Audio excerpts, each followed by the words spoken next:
Hi, well, I wanted to talk about Iceland, but first I wanted to say, the coronation, the Kentucky Derby, and the Collective Soul Show at Foxwoods tonight.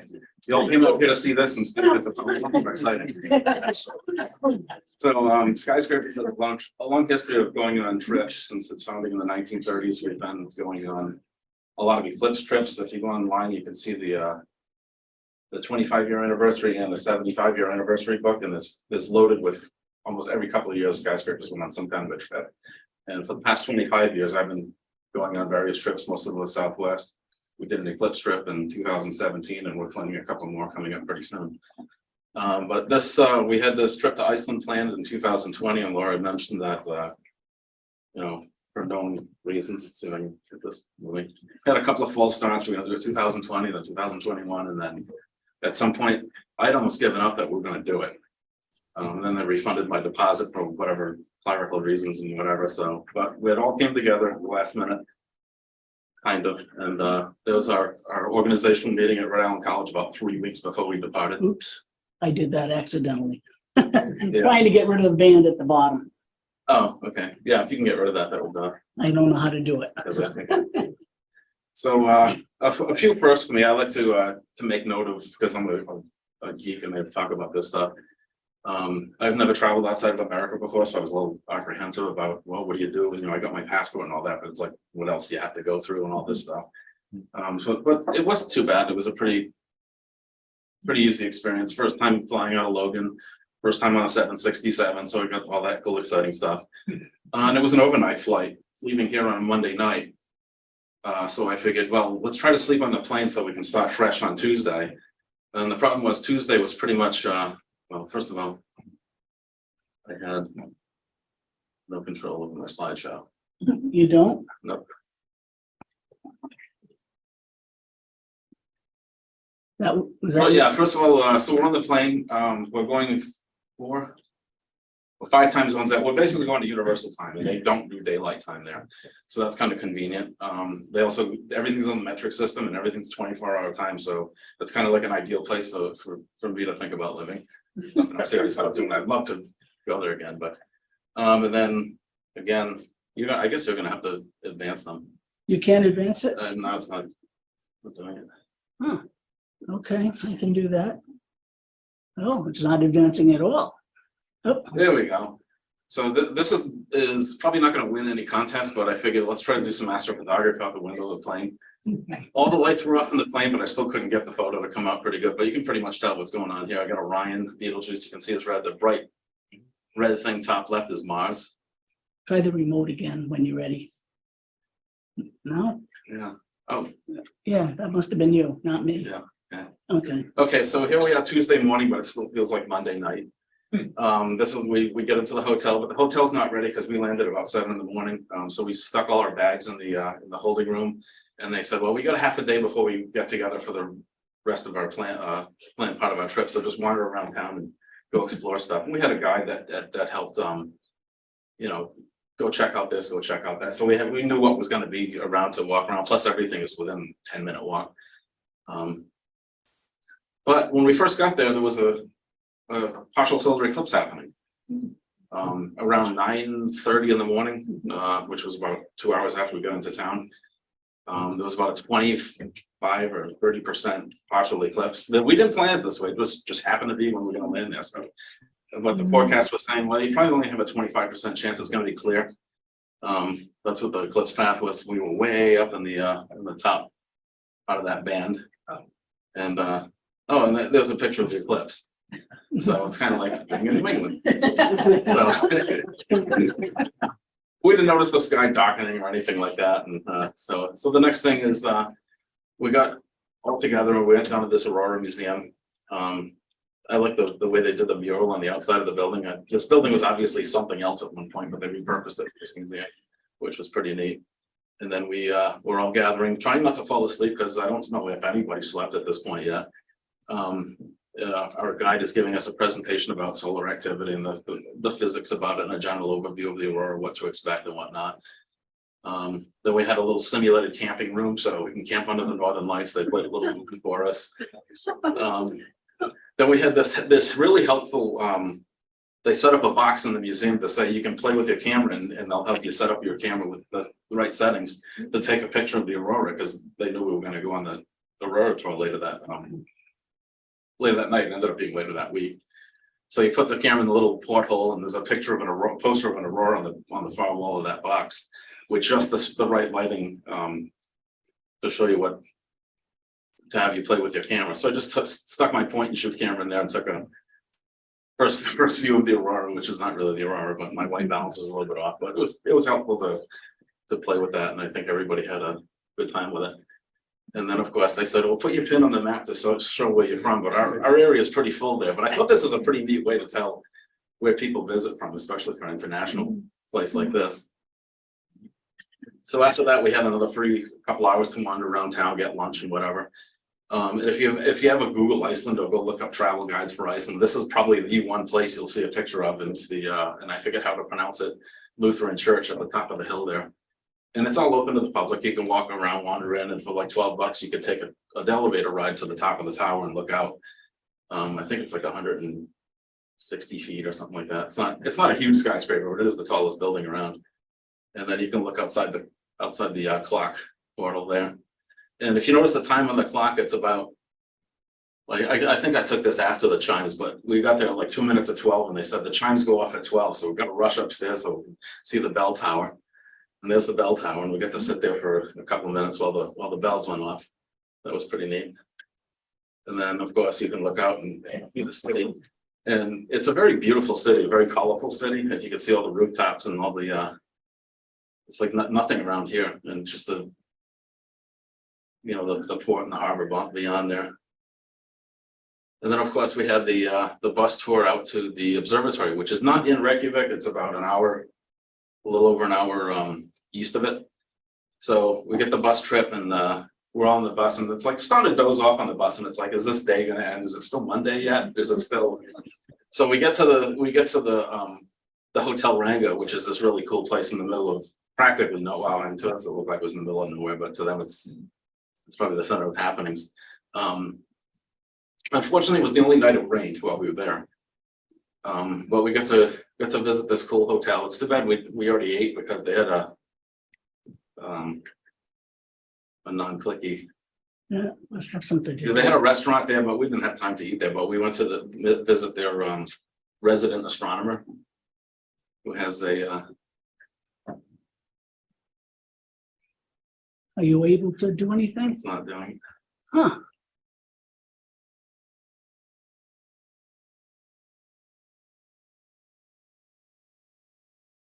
Try that now? I didn't do anything. Well, yes, you did. You clicked onto the Zoom program, so essentially Yeah. you went to a different program. Don't click on Okay. anything, and then Okay. if it stays on it. So if you click on the slide itself, Okay. that Okay. will move Yeah, there we it go. and solve the problem. Okay. So we have, and I'm sorry, I forget this guy's name. I had it in my notes too, and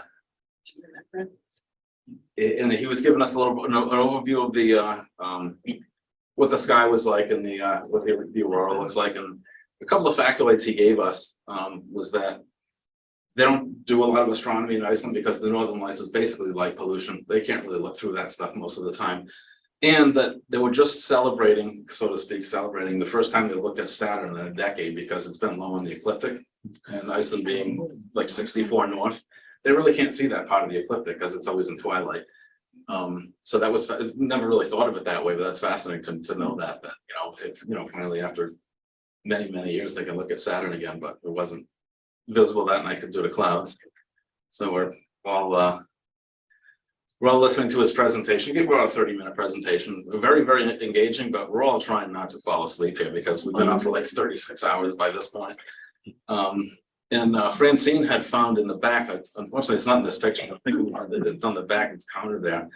They had a coffee pot, and she said, "We'll check that out." And it's like, well, do we really want coffee at this point? We just want to go back to the hotel and sleep. And it turned out it was hot chocolate. And Francine, would you agree? It's probably some of the hot Oh, chocolate my we've gosh. ever had. I should go. Yeah, we should go there Iceland just for the chocolate. Unbelievable. So there's our group again. We're intently listening. They passed around a meteorite. And then, which I guess the meteorite picture is not in there. So then we just hiked out to the observatory, which is a couple hundred yards off of the from the hotel. It's a typical roll-off shed configuration. They have these big windows out front because there's really no light. It's facing the hotel, but there's really no light pollution in the hotel. They got a couple of small lights to show you around the walkways and stuff.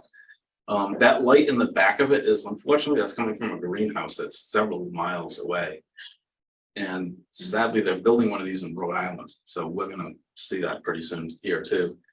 So here's the inside of the observatory. Again, our resident astronomer is showing us. Unfortunately, can't open the roof because it's wet out, but he's showing us the control box for the roof. And then I figured people would be interested in some of the technical details of how they do the roll-offs. And then there's the instruments they have. They have a 6-inch Tech Apo refractor and a C14. That's one of the edge scopes that has the corrected flat field. And if you look at the mounts really closely, you can tell what the latitude is. It's unusual to see an equatorial mount bent over that far because the pole is like way up overhead. So the next thing we're doing is the Aurora cruise, which is the following night because it rained that first night. So we go down to dinner at the Reykjavik Harbor. It's about a 5-minute walk from the hotel. Get on the Andrea. This is what the Aurora Oval looks like at the time we're going out. It doesn't look like there's going to be any activity because, you know, you see where we are, that has to go way up in the red before we see anything. But if you see Iceland is in the middle of that green zone, it's like, well, we should possibly see something. Jim, you have a laser pointer on that too, the middle button. Okay, yeah, so yeah, it's already in there. So yeah, there's we've all looked at these graphs when we were predicting the auroras last week when we had the clouded out aurora. Yeah, those bars were way up in the red, 7 or 8. But you know, here's a pretty calm night, but we're going to see something this night. So we start leaving the harbor. And it's like, is the weather really going to be good enough? Because we actually were supposed to go out one of the other nights, and they said the weather's not good enough. Let's try it tomorrow night. So they not only look at the weather, but they do look at the aurora forecast. But if you look, clouds all over Reykjavik here, and it's a pretty city at night, although they don't have a lot of control over their lights, but we got far enough away from it that it wasn't too much of a problem. Something's missing there. Okay, so we go a couple miles out of the harbor. We're away from the lights, and this is the first thing we see, and it's like the sky's already lit up. And I wanted to put these pictures first because I wanted to show that these pictures were taken with a camera phone without any Photoshop or anything, just dumped it right out of the camera, and that's what they look like. So that's how easy it is to get some of these shots. Again, there's all sorts of color going on here. You get the green and the purple, and you can see some of the constellations there. You get the Pleiades to the Castor and Pollux in here, and then Mars is in there. So, but we were still pretty close to Mars' opposition at this point, so Mars was pretty dominant in the sky when it was up. Again, more that was just taken with a phone. You just hold the phone up to the sky. It has image stabilizations, and not a new phone either, just a couple of year-old iPhone. And that's the kind of pictures you get out of it. Some more curtains, and this thing, you really couldn't see that much of the color naked eye, but you can see the bands moving around in real time. And here's with my camera. I specially bought a lens just for this trip. It's a 20mm f1.4 lens because I knew I was only going to be on a boat hand shooting Aurora, and I said I want to be able to get some decent shots of that. So I got these. They're probably maybe a half a second exposure because I didn't want to hold it too long because you end up moving it too much, and my image stabilization isn't that good. And the boat only cruised about maybe a little faster than walking speed, and the water was very calm, so you really didn't feel it moving at all. There's more Aurora. I really like the reflection you can get on the water here. Again, you really didn't see that reddish color. You saw there was like very, very, very pale green when it brightened up. There's more of some of the curtains. When this started happening behind this mountain over here, and I could not find a name for the mountain, so I guess Essia. Is it? I couldn't find that.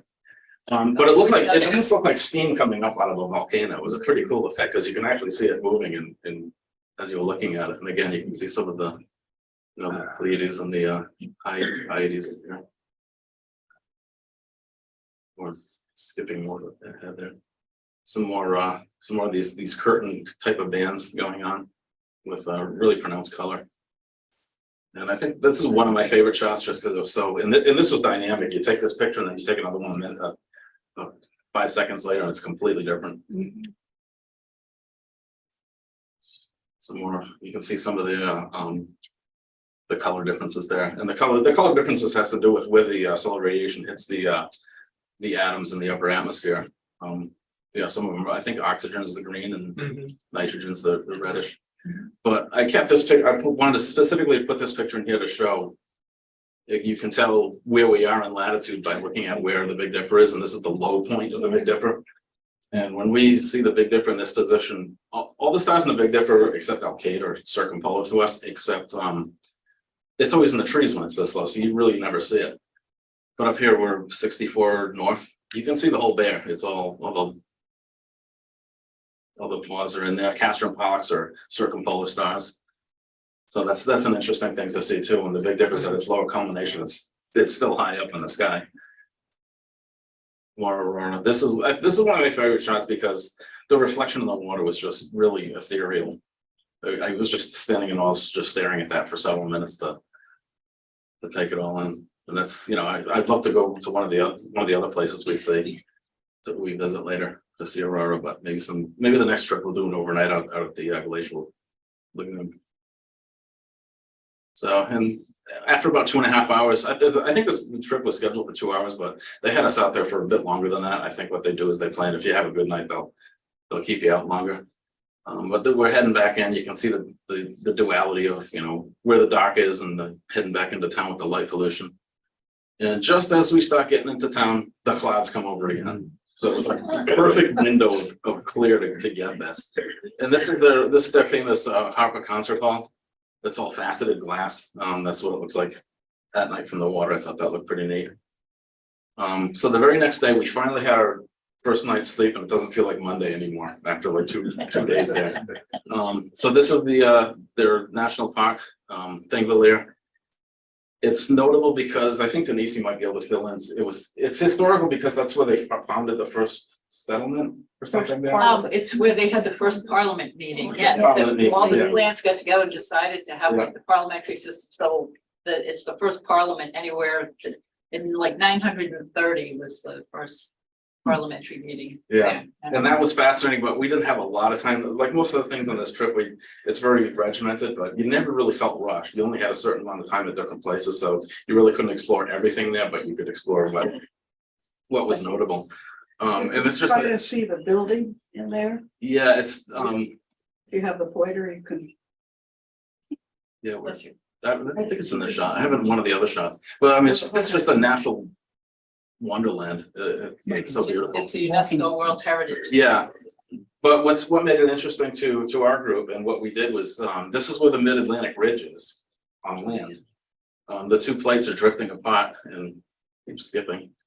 Oh, that's where That's the building. the chapel and the building there. And some people when they go to the park, they park in the lower area and then they explore that. But we were exploring the more of the geology of it. That's the Prime Minister's summer residence. Yeah, and then so here's part of the ridge, and you can hike down in there. It doesn't look like you can hike in there, but there's actually a trail that will take you down in there. That's pretty easy to access, which is this. You just go down this ramp and then down this trail. So this is all our group going together. So this is that's the North American plate, and that's the European plate, and they're pulling apart about 2 centimeters a year. But we were only there for about 45 minutes, so we didn't feel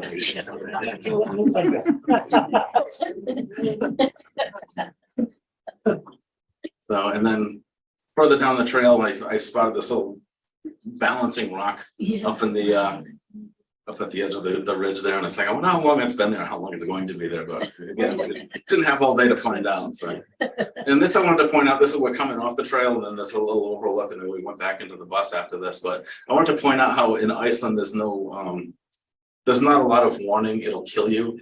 Don't step too close to the edge. No guardrails. Warnings, no guardrails. It's just a lot of times it's just like a little like half high rope and a little sign that says no hiking on the off trail. But I just wanted to point that out how, I mean, this isn't very high here, maybe about 20 feet or so, but most places will like this, you know, they give you little warnings like don't go off trail, but they don't give you physical things to prevent you from stepping over it. So a little further up the road, we get to our first waterfall. We'll see 3 or 4 of them.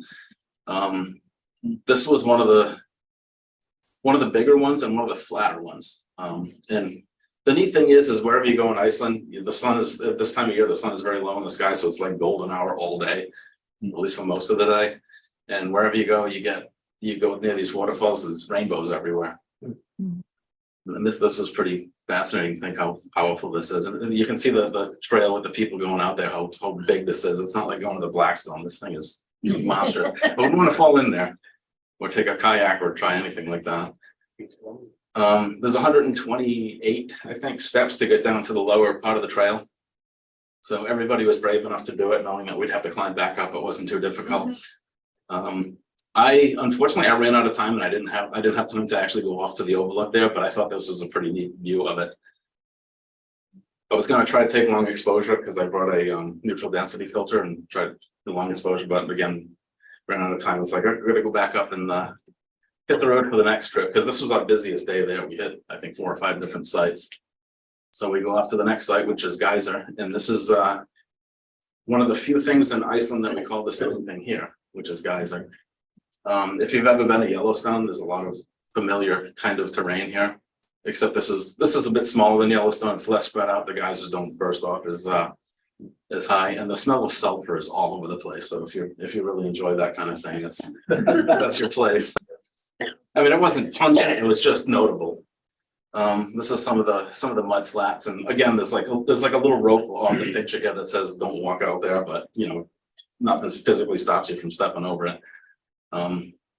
So it's pretty neat to see that, and it was sort of a chilly day, so the steam persists in the air for quite a while. This shows you how the walkway is, and it looks like it's pretty remote here, but it's only a couple 100 yards from the visitor center. And there's the guys are going off about, I don't know, maybe about 50 feet out. Would you say that? So it's not quite, if you've been to Old Faithful is quite a bit bigger than this, but it's sort of the similar experience. You don't have to wait as long. It goes off every 2 or 3 minutes or so. And that's dispersing into a rainbow there. Next up is the Lava Center. And Iceland really does museums well. All their museums are so well laid out, so well done. You know, you wouldn't think these little museums, especially this isn't really, it's, you know, kind of on the beaten path, but it's not really, it's far from Reykjavik, so it's not a lot of foot traffic. And then they have this really neat interactive timeline as you first walk in the place that shows you how, you know, back to the ice age where it went on, and then where all the volcanoes went off. They have an exhibit where you stand on these plates on the floor, and it'll actually tell you the different kinds of earthquakes by vibrating them, so you can feel what they feel like, which is a pretty interesting experience. None of them I can remember felt like the one that we had in 2011, though. That was pretty unique.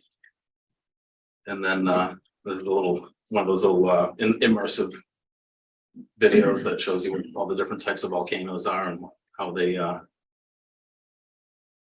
what their recent eruptions were. This is the one that went off in 2010.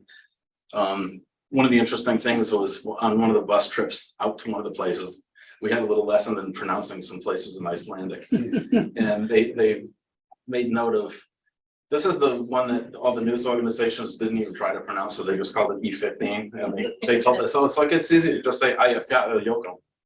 And that's what it is.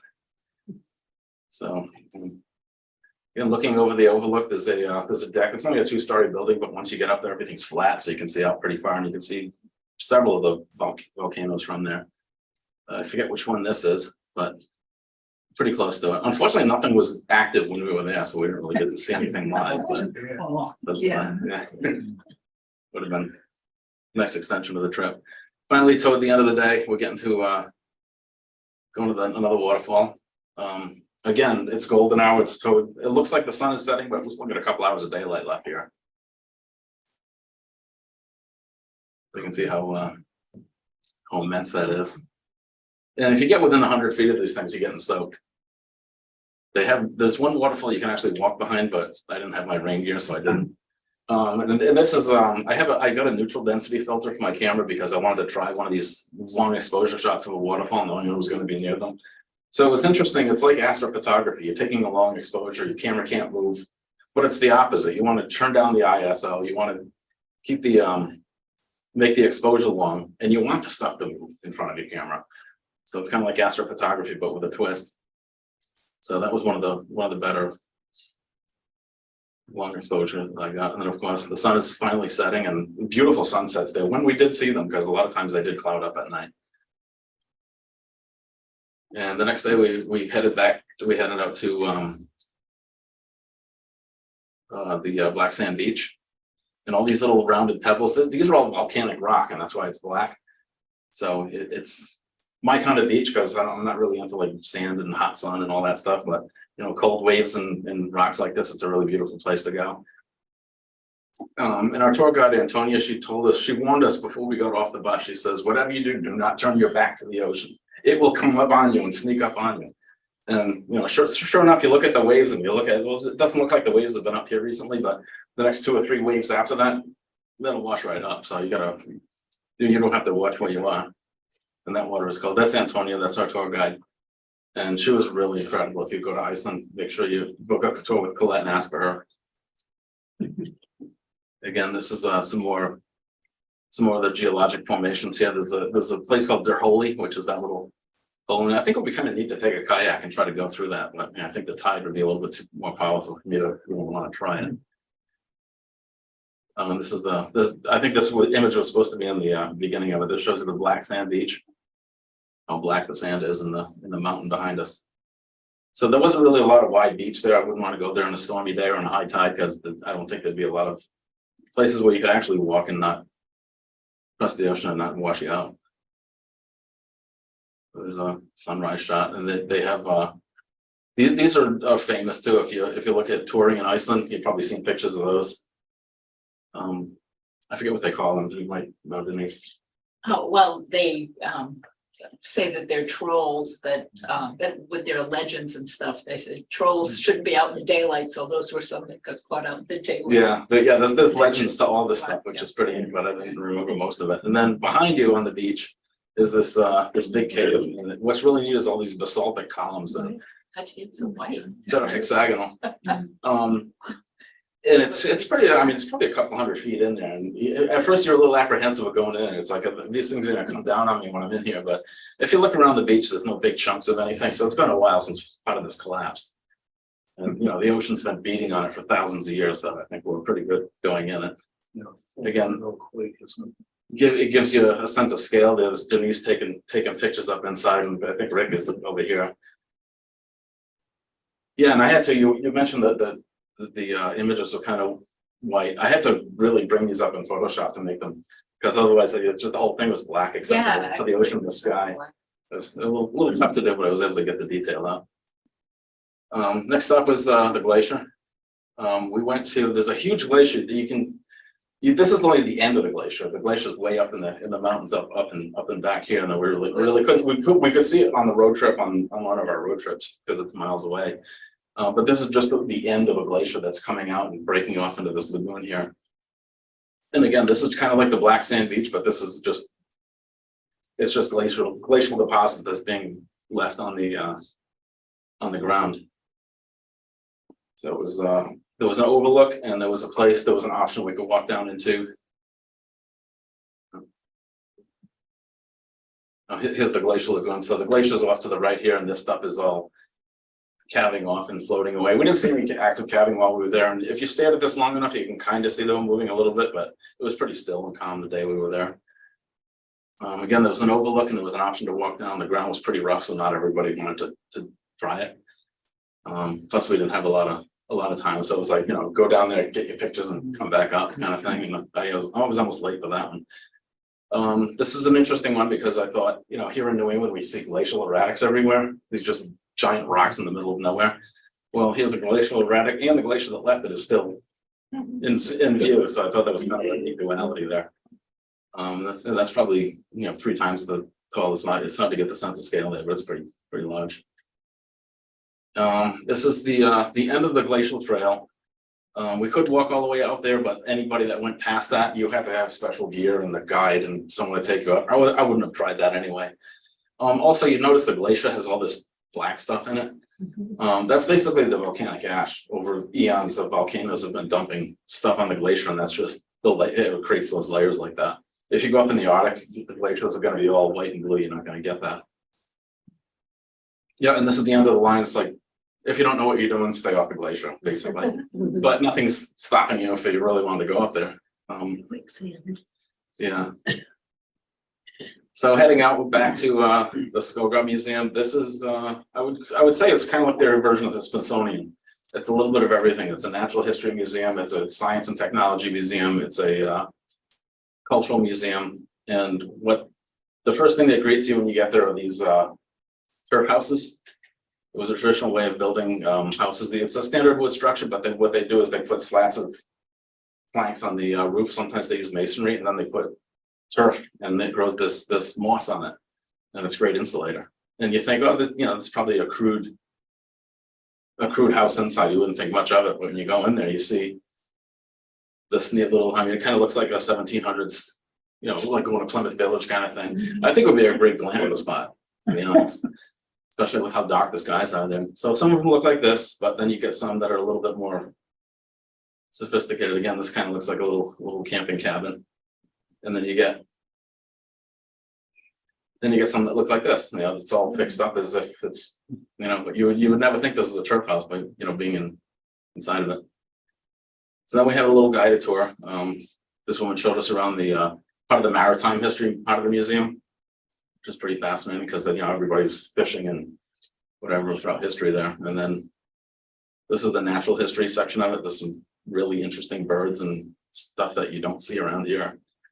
I don't know how much of this stuff is still around or if it's extinct or it's just they've collected it from various places. Again, I said it's like a historical and science and technology. They had so much stuff in here that we only had like 2 hours and 45 minutes or something like that. And part of it was a lunch break. There's 2/3 of the museum we really didn't see, and I know it's like I only got 5 minutes. I'm just going to go through the other wing, and we didn't see. Take all the pictures and leave. So that's what we end up doing. And then last trip out is the next Skogafast waterfall. This one is we hit it just at the right time of day. The afternoon sun was coming in it, and we had the thing was surrounded by rainbow the whole. As soon as you got near it, the thing that made this waterfall interesting is there are 520 steps to get to the top of it. And there's an overlook way up there. And Antonia said, we have an hour here. If you're gonna take the steps, do it now. Don't wait down below and then do it later because you're gonna miss the bus and sleep here and whatever. So some people, quite a few of us, I think maybe at least half went up, and then some people stayed down below and took pictures. There's the long stairway that goes up. So unless I had to do it. There's the overlook. Going up the stairs. And it wasn't too bad. I mean, she was kind of almost discouraging us from doing it. She says the stairs, it's kind of steep. The stairs are kind of shaky, but it really wasn't too bad. Most of it was like this. There were a couple of places where there was metal grate. There was just a little chain between you and, rolling down a hill like this, a couple hundred feet. But it wasn't too bad. So you finally get up to the top, you see the waterfall from the top, so it's pretty neat to see this. And but again, that's rushing pretty good. It's not quite as big as the one we saw, the Gullfoss waterfall, but it was pretty impressive to see that. This little overlook here, people were going out there to take their pictures. I didn't. But again, there's nothing to stop you from going all the way down into that water. So it's like, yeah, you want to go over and take your pictures, that's fine. I'm not getting that close to it. Find a quick way down that one. Yeah, you certainly would. You'd probably, you'd be on one of those little plaques that say, tourist died here. So, and that's what it looks like from the top again. And then looking back across that's the waterfalls over here, and this flows way down to the river. And these are all farms here, and there's they have sheep everywhere. So while I was up climbing, Francine was fraternizing with the sheep. And they're beautiful animals, but then you think about, they do have lamb on the menu everywhere, and they're delicious too. No one's vegan because that's what, I mean, if they really do lamb good there. So then we went back up to the other side. The black sand beach is up in here, and the overlook. We're on top of where that Jarholi was. So this is late in the afternoon. Francine caught this, and I just walked right past it because I was looking at the things and the trolls in the distance. So you can see the surf coming in, but between this hole here and again some of these interesting rock formations here. There's a wide angle view of that whole area. No real rough terrain here. This is just a couple hundred feet from the parking lot. It was all flat. So it's pretty easy to navigate around. You get this really nice sunset view. Right behind you is the Katla volcano, and this is I guess this is the one that goes up every few years, and they say if there's a big one, there's going to be a huge mudslide that comes down from it. And then on the way back to our hotel in Vic, we had to do a little bit of souvenir shopping. Unfortunately, most of our suitcases were so full that the only thing we could fit was a couple bars of chocolate, which of course we indulged in. And then there's us, having our snacks and rest time.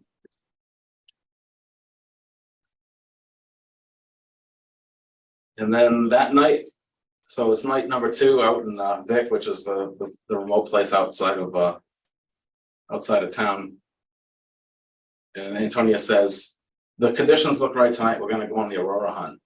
So about two-thirds of us get on the bus, about a third stay back at the hotel. And it's about a 45-minute trip. And I think the people that stayed back at the hotel probably saw more of it because the sky clouded up not long after we got here. As you can see here, there's a little bit of there's quite a bit of green, but there's quite a bit of cloud blocking it. Here's we're in the hotel planning for the she's checking the Aurora forecast and the weather forecast to decide whether or not it's worth going out. And this is the night we decided to go out. Again, the Aurora looks a little bit more intense than it did on the cruise night.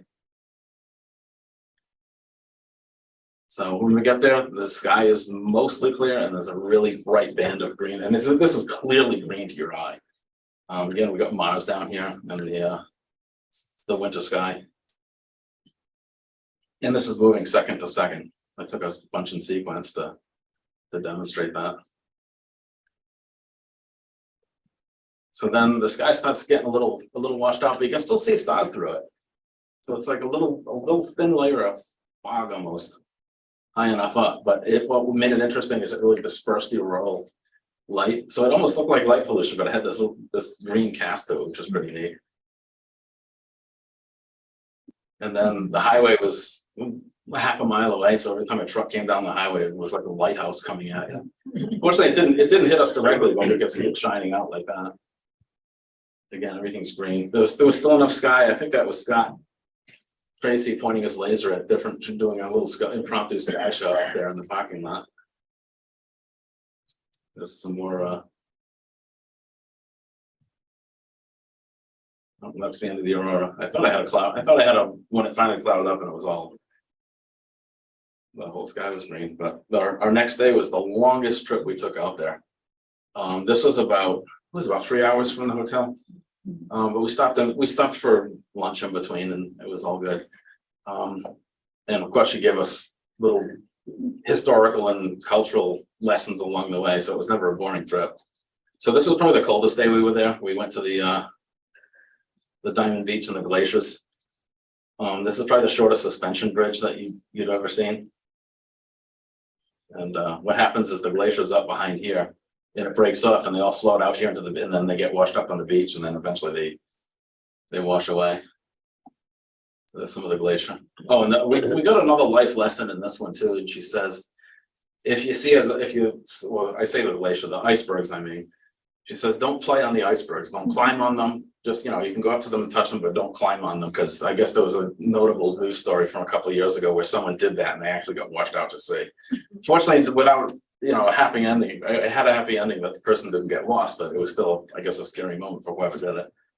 So I was standing there for about 20 minutes trying to get the right shot of the sea splash over the icebergs, but that's about as good as I can get. And that's what's remarkable here is how clear the ice is. And what happens is because it's coming off of the glacier, it's been compacted for hundreds or thousands of years.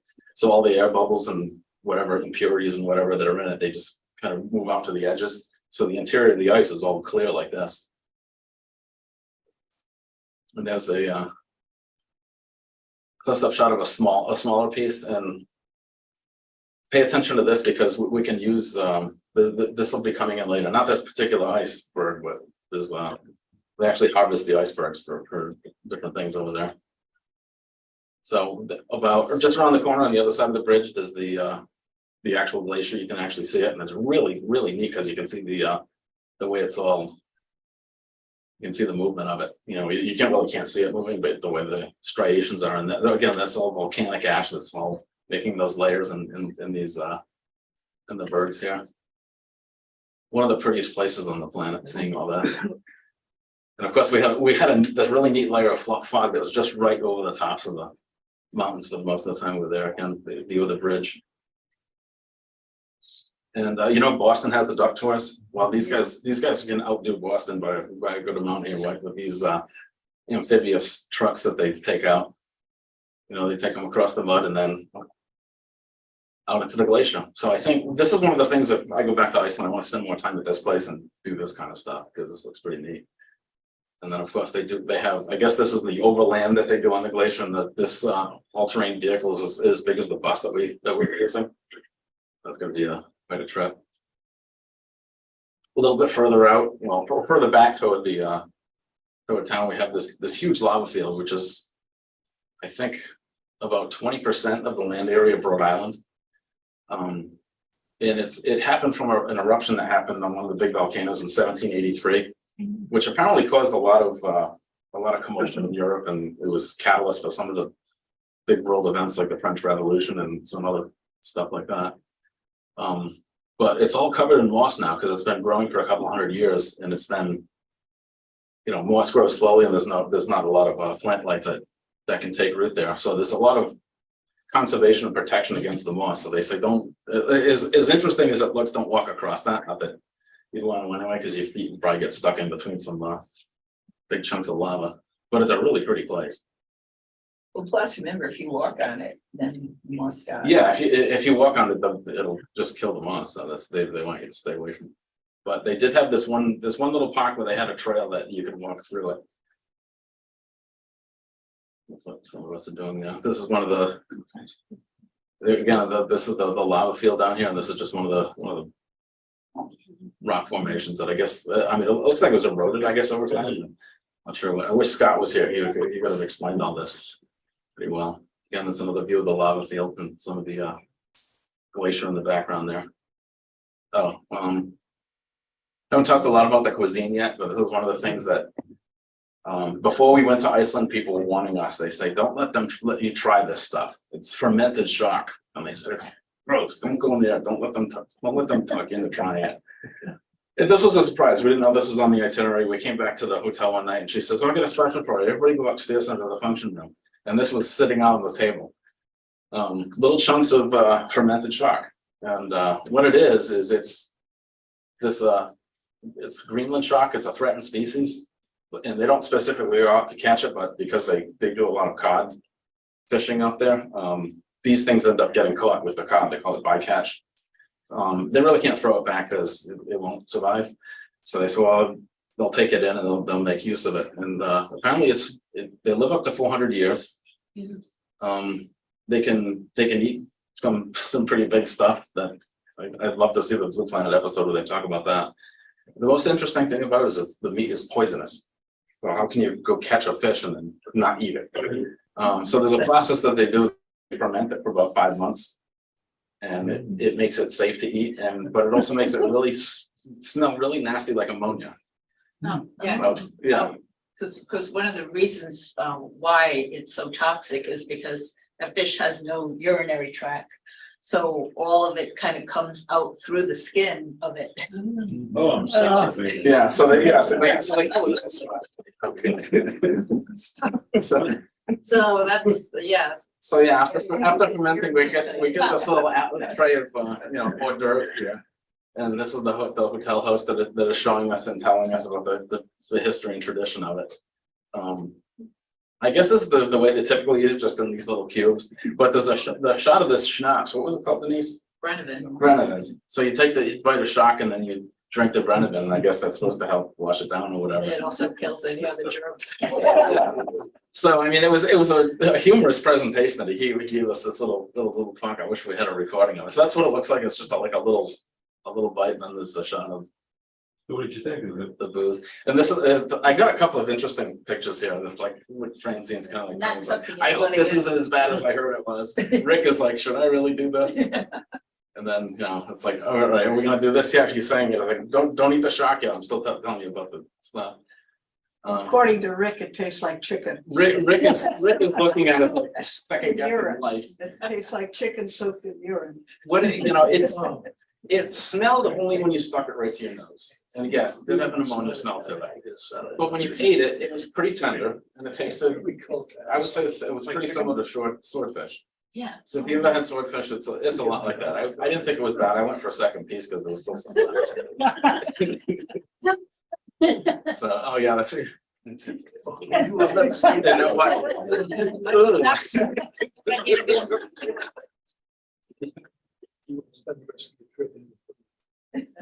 So now we're back at the hotel, and this was night number 3 there. Again, they had this awesome buffet, probably one of the best buffets I've ever had. They had this all set up every night. This entire counter is dessert. Fermented desserts? Yeah. Well, they didn't have a fermented dessert, but there was something interesting on the table that I think, yeah, there it is. I wish Rick was here because there was something, he came back to the table one day and he says something to the effect of, boy, these Nordic people are really hardy and whatever, and because I think that this was the Yeah, breakfast. there was a little sign in front of it that said that, you know, to be strong and healthy, that they drink that every day, and it looks like a liquor bottle. Yeah, and he came back and he said he thought it was like a bottle of rum or something like that, and then we went over and looked at it. It's like, it's cod liver oil, so it's fish oil. But I didn't try it. Afterwards I thought, sure, we should. I guess he is only supposed to take like a teaspoon of it a day, or else. They have little shot glasses. Yeah, or gets it. I guess it'll, you know, throw something off balance or something. But so that's that. And that's, you know, one of the things they're known for in their cuisine. So, and this is the iceberg that we harvested from the beach, and they use it at the bar for making drinks. And you can take a chunk, put it in your glass, and you will have ice in your glass for about an hour because it's been. Fermenting. Yeah, it's been cold, and it's to think that you're drinking. That's very, very slowly. Yeah, you're drinking, you know, water that's been locked up in ice for thousands of years. It's pretty interesting, and also very pure. So the night number 3 at the hotel, it was the weather forecast, all the Aurora forecast wasn't good enough to take the trip back out to the overlook to see the Aurora, but there's a place behind the hotel you can go where it's not a lot of lights. So I went out there, so it was clear out, so I rushed back and got my camera. It was windy as all get out though. I don't think a lot of people stayed out that night. And then came back, took some pictures of the Milky Way here. And then of course, took a picture of I couldn't see anything with my eyes, but I took a picture of the north. There's a little hint of green over here. So we saw the Aurora, I'd say I saw the Aurora 2 1/4 nights. So that was a little bit of a hint of it there. And then of course it clouded up about a half an hour after that. So we didn't see much more of that. So there wasn't really a lot of late night out stargazing viewing. It was just kind of like little bits here and there. That's what we're hoping on our next trip we can get a little bit more clear sky. One of our trek back to Reykjavik, one of our last things to do is go to the Blue Lagoon, which you think it's a natural landscape, but it really isn't. This is the outflow from one of the geothermal plants. You know, once the hot water turns the turbine, they gotta dump it out somewhere. And it's not like they add any additives to it or anything. It's just water with a lot of mineral in it. So what they did is they decided to turn it into a tourist spot and make a pool out of it, and you can go in it. Well, first you can walk through this little, you know, almost looks like a little park area with it. Go through the lava tunnel and into the building. There's Antonia telling us how the wristband works, because everything works on a wristband. What you do is you get a locker.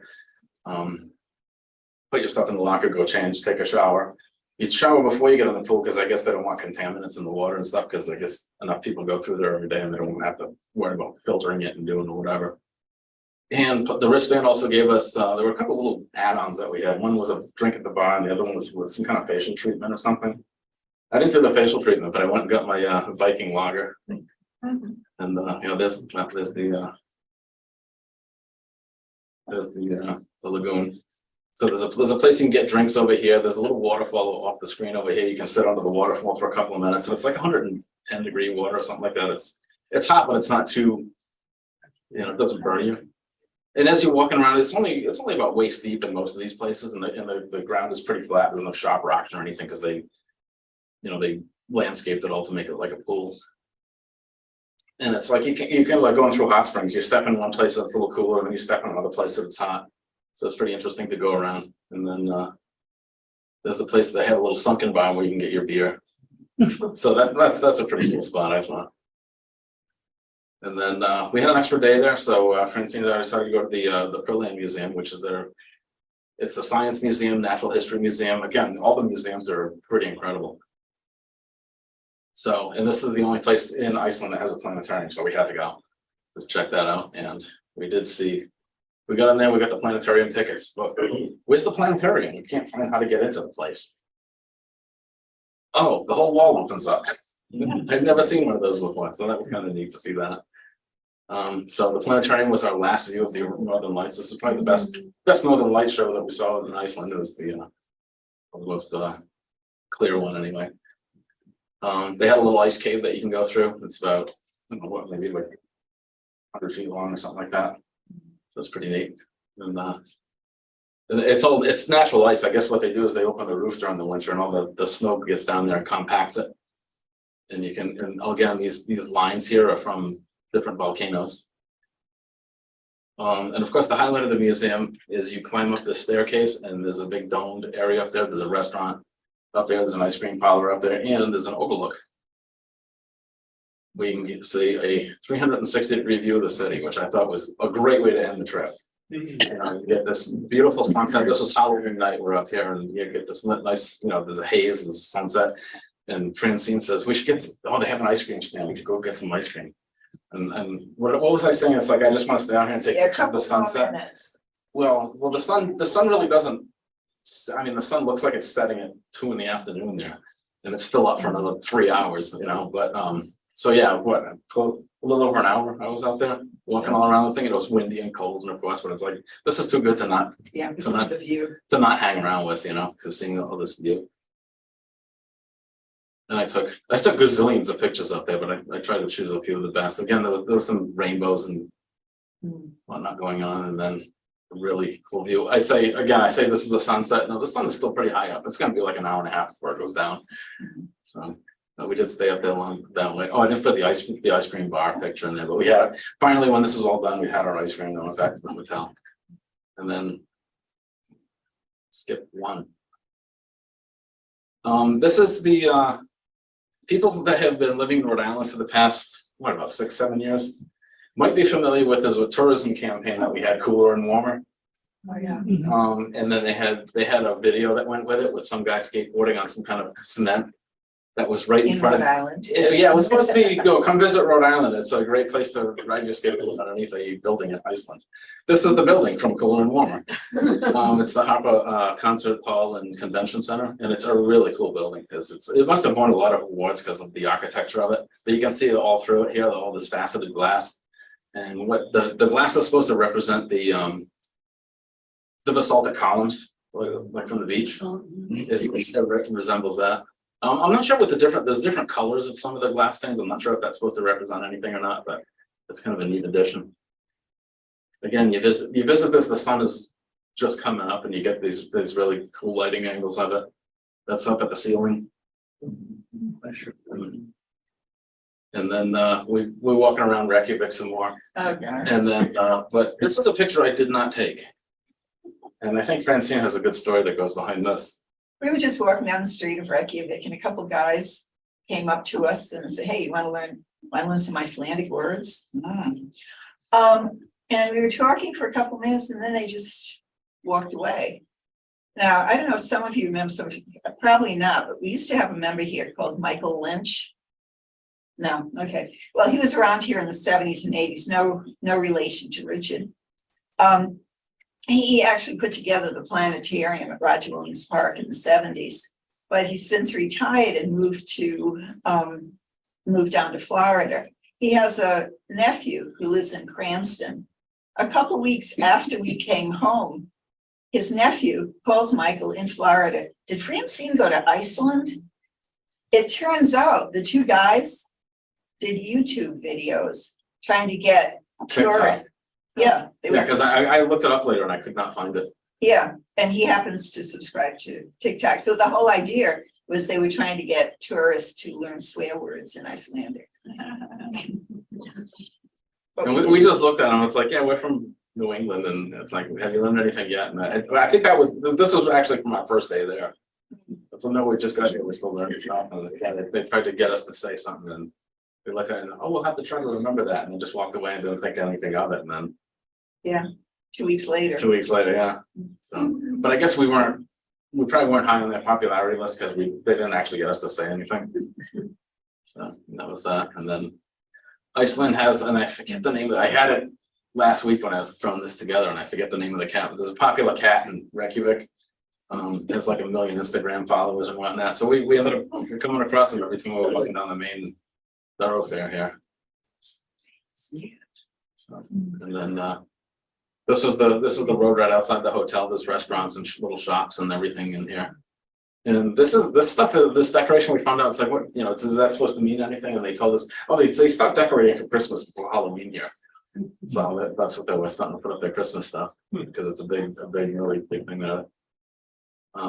This was not far from the concert hall. This is it's called the Sun Voyager. The Sun Voyager. Yeah. And we walked all around. Of course, everybody's taking their selfies and stuff over there. I thought it was a pretty neat little sculpture. Kind of, you know, I could see something like this next to the Providence River, instead of the that weird donut thing that we have over there. Oh. So that's it. The trip is done. We're getting back on our plane, and I thought I always like this. When they make you walk out to the plane, because you can get a good look at the plane, because I like that kind of stuff. So again, you know, they had us go through the steerage section, where the first class, I guess, was going up through the front. But it was kind of cool. You can get to see. I guess I didn't put the other picture in there. So one last chance to take astro photos outside the plane. We had it was like eclipse when we landed there, and we're leaving a week later, so it's first quarter. It's a 5-hour flight back to Boston, and we're leaving just at sunset. So this is a really cool thing. If you're flying down from high latitudes to flying toward the west, you get sunset like 3 hours that last. So that was kind of neat. It seemed like the day extended a lot longer, and the flight didn't seem like it was that long. So that was the end of Iceland, but this is the next thing. Join us in New Mexico in October. We're going to see the annular eclipse in Albuquerque. And there's Rick has set up an itinerary, and he's there right now trying to scope out some of the final details of it, and he's going to come back to us, Monday, Tuesday? Tuesday.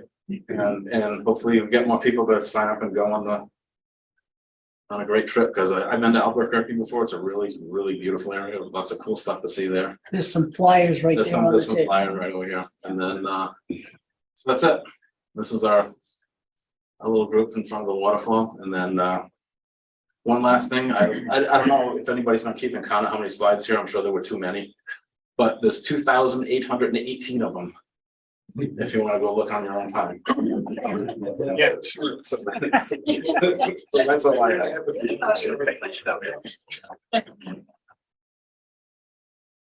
Good question. Yeah. Are the glaciers receding or melting? Well, we were there in October, so they were far back. I'm sure if we went there in March, they would be further up. But when we went to the Pearl Land Museum, they did show us a little overview of the glaciers throughout the island, and they had been receding. Yeah, sure, that she noticed it. Yeah. Within Yeah. that years. Jim, can you hear me? Yeah, Okay, what was the average temperature there, like in the morning and at it was a night? lot like December here, so you dress for like between 30 and 40, which is pretty good. Yeah. There were a couple of nights, like one of the nights we went to look at the Aurora, it was windy. So you just dress, dress for like what it's gonna be like here on that cold December night, and you're good enough.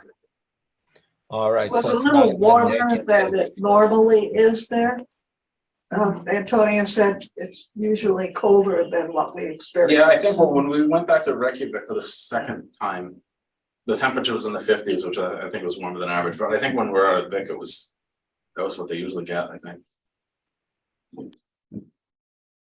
Thank you. Yes.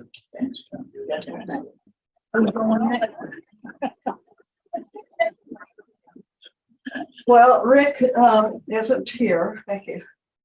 But he put together a presentation that he gave to the Mason and offered to share it with us and gave me editorial opportunity to put things in, take things out. He had 100 slides on PowerPoint, which I have shortened by 30%. So I made a few changes. There's a lot of duplication, but there's some unique things. So Denise traveled, didn't take many photographs, but she traveled with Rick. So she's going to give the commentary. Sorry, are you going to be advancing? Yeah. Okay. All right. It's like we were saying, there are many of the same pictures, but they're not in the chronological order like Jim had them. Yeah. This just shows where Iceland is, not quite up the Arctic Circle, but. And this was just a map of Iceland showing where we started at Reykjavik, yeah, and we were 2 days there, and then we went where they call like the Golden Circle that has a lot of sites, and then we had 3 nights in Vik, and from there we saw the sites around there and all the way up to All the way to here, I think. and up the coast up to the Yoku Sarlin Glacial Lagoon at the end. Yeah. So And this is the largest glacier in Europe. that, yes, that Yoku Glacial. That was all day trips from Vic. Okay, and yeah, that was the hotel again where we were in Reykjavik, and facing the street there. There were lots of little shops and places. So just walking around the first day, and of course that Rainbow Road again, and that church, Hallgrímskirkja, which actually that church was started building in 1930. And the architect made it look like different parts of the natural landscape, as you can see, like the basalt columns and the fact that it's like a mountain. And so that's not just a church, it's also a national historic landmark. And in the front of that church is the statue of Leif Erikson.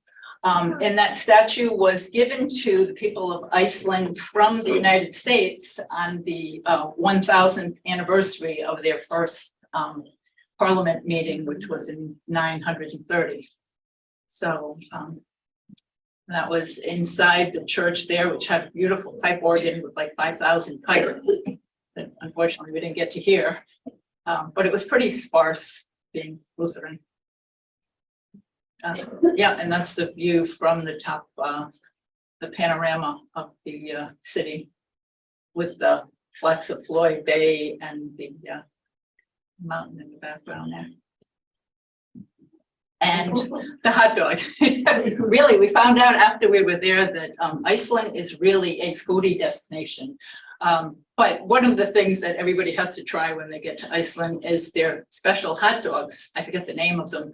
But in addition to having pork and beef in them, they also have lamb in them. And they were very delicious, in my opinion. But anyway, we had to try those. There's lots of hot dog stands around, but this is the hot classic dog. one, yes, The classic everybody goes to that one. They tell you. Apparently it's world renowned. World renowned, very popular, big crowd. Yeah, street food.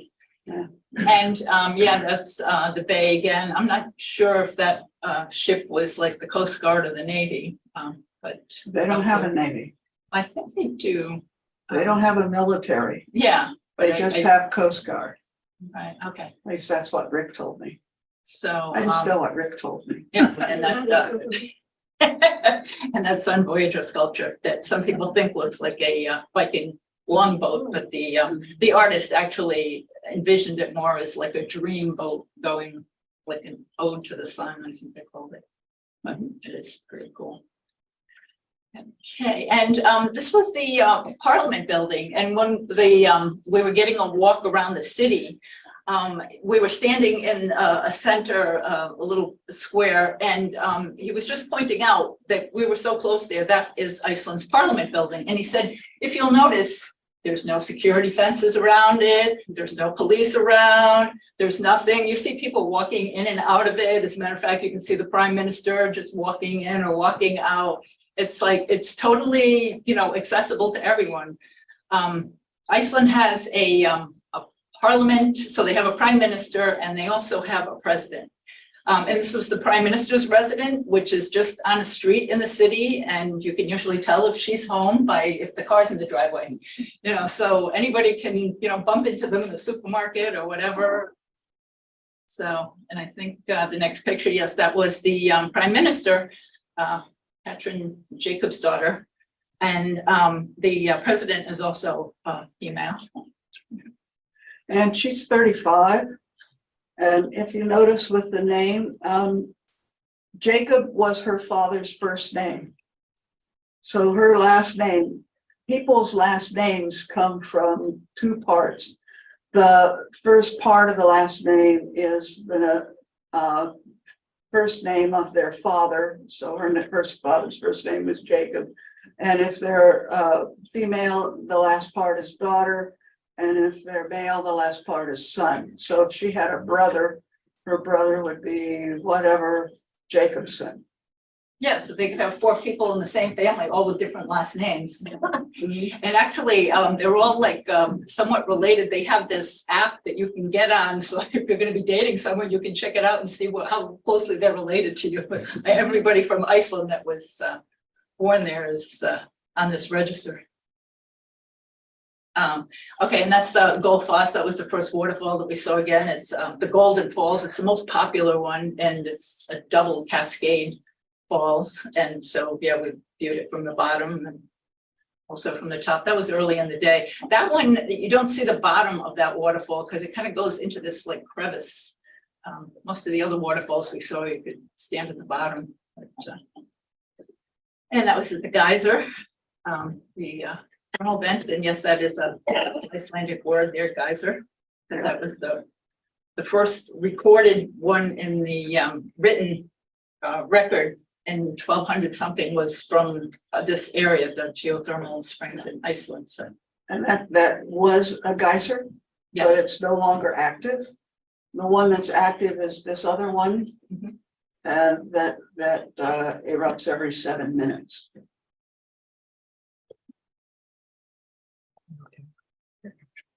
And that was at Skogar Folk Museum that they were talking about, and the turf houses at a certain point, I think like in the 1940s or something, they had everybody up to that point had been building turf houses, rich people, poor people, because it was the only material that they had. All the trees had been torn down. They didn't have any lime to make cement or anything, so this was the only kind of house that everybody could build. But in the, I think in the 40s, they started telling people to tear them down and started building in the city. So actually they're kind of sparse. You don't see them too often anymore. But they're built, yeah. And this, of course, is the beginnings of those wonderful Icelandic wool sweaters. And this is like a very pure breed back for 1,000 years because it was the only one brought to the island, and they've just had no other breeds mixing in. So it's the original breed. But you see them even at night. They leave them out at night because they have no predators at all in Iceland. And they have, I think, three layers, 3 different kinds of wool. yes, the one that keeps them close to the skin is for warmth, and the one on the outside is more for waterproof. So actually, the really good sweaters, they use both of those kinds of yarns so that they're warm and waterproof, and supposedly you never have to wash them.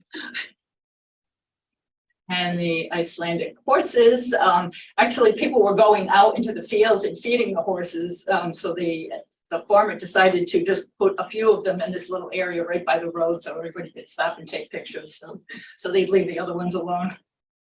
They keep the breed pure, and there's a rule that if a horse leaves Iceland, it cannot come back. Yeah. Yeah. One-way trip. They have 5 gates. Like, we didn't get to see them do that. That would have been cool. I'd like to have seen that. Yeah. And yeah, the Skyscrapers waterfall is that one, I think it's one of the highest, it's 200 feet. And that one is, because it's very flat, you can practically walk right up to it. It's so you're very close, and of course, and the next slide, get rainbows all the time from the mist. And the glacier, yes, that's the glacier that we got the closest to, that pool in the front. And the only way I guess you walk up on it is when you take these tours, and you have to have the crampons and all the special equipment.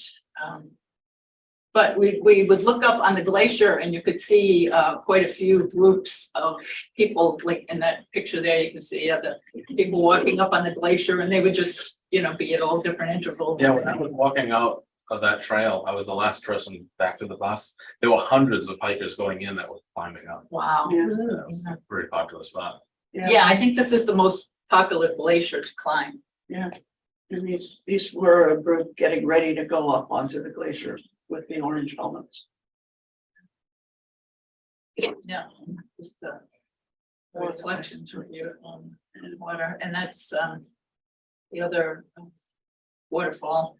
And you can see how it's such golden light, like Jim was talking about. Yeah, that was in the afternoon. I think that's the one that you could walk behind. Yeah, Yeah. that was the one that people could walk behind. Take a picture of. That's a picture from inside the cave that's behind the waterfall, looking out. And again, the black sand beach, which of course, because it's so dark, it kind of washes out any detail there. I think in the next, yeah, the stone trolls. That was in the morning, because actually the surface is calmer in the morning. Yeah, and that one just kind of gives you a perspective on all these basalt tubes that are formed in the lava pools. And the Myrsdal Glacier, which is one of the biggest, I forget, that one's like the 4th biggest one, but it's, yeah, the water from that creates all the waterfalls. But it was just, and this was just a little church that was in this small town. She just stopped to show us. I think it's a church that's like still active, but it still has that turf roof. But actually, she said all these mounds in the yard, church yard, were graves. When they dig the hole, then they put all the dirt back on top, and they get all these mounds. That's just visiting side. So I forget what year this, how old this church was. And yeah, Mid-Atlantic Ridge, which Jim explained, it had very good pictures of. I think this was the only one that Rick had, but it was Actually, yeah, that's mine. I took it from. Oh, the is it? bus. Yeah. Yeah. Wow, that's. And yep, the glacial lagoon that was way on the eastern coast. Baton Rouge Glacier, that was part of the lagoon too, and of course the icebergs with the black and the blue coloring. There's supposedly, sometimes people see a lot of seals in the water here. We didn't see many that day. I see 1 or 2, but usually there's boats out there that people take boat rides, and of course they go up on the glacier in those big trucks. Just more pictures of the icebergs and the trucks that go up on the glaciers. Yeah, Rick said this was a U.S. military all-terrain vehicle from World War II, I think. And they took the top part of it off and put this top on and use it as a tour bus for the glacier. and this one here and here. If you see the wire coming down there, when they get up on the glacier, they use this to deflate the tires a bit so that it has more tire surface on the glacier and they don't damage the glacier. And then, of course, they have to reinflate it when they get back down. And I forget, told me how many, I think thousands of dollars to modify a vehicle to do that. Yeah. And Diamond Beach, again, with those amazing icebergs washing up. Sometimes they said some groups, when they go there, they can find like no icebergs at all. So it all depends on the day, how much you see. Yeah, the different kinds of ice. This is one that was being harvested, chunks being taken off. He doesn't have anything in here to give you a sense of scale of it. But then here's the ice as we were using it. Yes, which definitely made the drinks taste better. Yes, definitely. Going But back. anybody could go up and just grab it, take a Yeah. piece and suck on it. And there again is the moss fields, which I was reading somewhere that it said that when there's a lot of rain, the moss absorbs the water and it gets much greener, but this was rather grayish, so I think it was been dry. But yeah, just Christmas. And the Blue Lagoon again. But that That's the yeah, bar. amazing water. Yeah, and they tell you not to stay in any more than like 45 minutes because I think the water temperature is about 102, but it's And they have guards standing, yeah, looking out for you. making sure. And the restaurant. That's the interior restaurant. And then, you know, you can always find a little nook where you can park your drink. And the shark. The shark. Well, you know, at some point, this is a traditional thing because, of course, they had famines in Iceland a number of times when there were volcanoes and the ash, of course, covered everything, wiped out crops, animals. So at some point, yeah, somebody discovered that if you left that sitting on the beach for, 5 months, that then you could eat it. And I was at a farewell dinner. That was just a small part of the group, but another wonderful meal. Yeah, the food there was amazing. Yeah, a lot of fabulous, like, yeah, the fish and the lamb, and I haven't tried reindeer. And yeah, the last day we went to this flyover Iceland, which I don't know if anybody's been to flyovers, in major cities have them, but they're really such a great experience. And the tour guide had told us that the last day is really the best time to go because you've seen the places in person, and then you get this like flyover experience of the entire island. And it's great because they, strap you into this little like chairlift kind of seat and kind of lift you a little off the ground. And then you've got this screen and this immersive experience. I mean, you even have the wind blowing in your hair and the mists from the water, but it just kind of just flying over the whole island and seeing all these places and going, down by the waterfalls and up on top of the volcanoes. And it was just well worth the money. That was a pleasure. And yeah, the Aurora Museum that Jim had mentioned, us inside. And the boat, and also this light that was shining out on the bay is a memorial. Yoko Ono had that memorial made for John Lennon. And it is like 15 spotlights with prisms that reflect this tower of light up into the sky. And it usually is lit between his birthday of October 9th. It stays continuously lit till his death date of December 8th. And then I think around Christmas, they might light it for a while or special events, but it's like the peace tower. I know some of us think it's light pollution, but anyway, it's And she goes there to check, I think. right? yeah, and there's like messages of peace that were written inside. I think peace in 24 languages Yeah, I is just wanted to written get on off the it. boat and throw a blanket on it. Well, anyway. Yeah, Chris and Laura on the boat. And that was. Yeah, we had to put on these. Yeah, if you didn't want to get wet. We didn't want to get wet, yeah, so everybody was dressed in these. Well, it was, they gave us the option to have them because sometimes they go out and it's really, really windy Yeah, and it's really been great, but it wasn't too bad. I could have done without it. There you go. and yeah, it just more of the pictures of the Northern Lights that evening.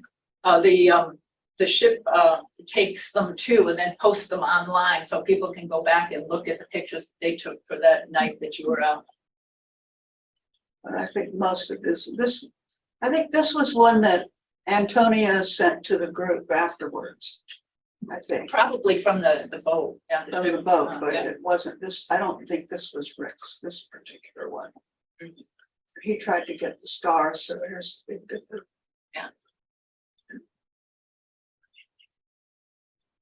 And that Ranga Observatory, that Ranga Hotel was really an amazing place. It's kind of in the middle of nowhere, so they set it up so that there's programs for the guests all the time. And this building was built like a log cabin, which is quite impressive in an island that has no trees. So I don't know where they got all the wood from, but it was really a luxury hotel. It's a nice place with saunas, hot tubs in the back that you could sit in the hot tub and watch the Aurora. And inside the observatory.